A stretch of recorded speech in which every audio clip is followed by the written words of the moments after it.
ধরবো, যার নাম হচ্ছে ঈশা। ঈশার বিয়ে শাদী হয়নি, বিয়ে শাদী করবে, কিন্তু ঈশাকে পছন্দ করলেও তার ঘর সংসার পছন্দ করে না, কারণ তার বাবা দ্বিতীয় একটা বিয়ে করেছে। তো সেজন্য ঈশাকে কেউ বিয়ে করতে চায় না। ঈশার একই কথা, বাবা হয়তো দ্বিতীয় বিয়ে করেছে কিন্তু আমি তো করিনি, তাহলে বাবার দোষারোপ কেন আমার ঘাড়ে আসবে। ঈশার মা আছে, মার সেলাই মেশিনের কাজ করে সংসারটুকু চালায়। ঈশার পরিবারে আরেকটা ভাই আছে। তো ঈশা দেখতে সুন্দর হলেও পড়াশোনা কিন্তু করেনি, কারণ অভাবে সংসার। ঈশার বাবা নেই, ঈশার মাই সংসারটাকে চালিয়ে নিয়েছে।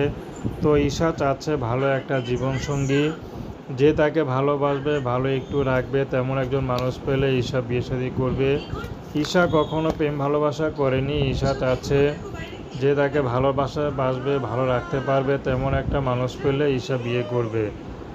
তো এই ছিল ঈশার জীবনের সংক্ষিপ্ত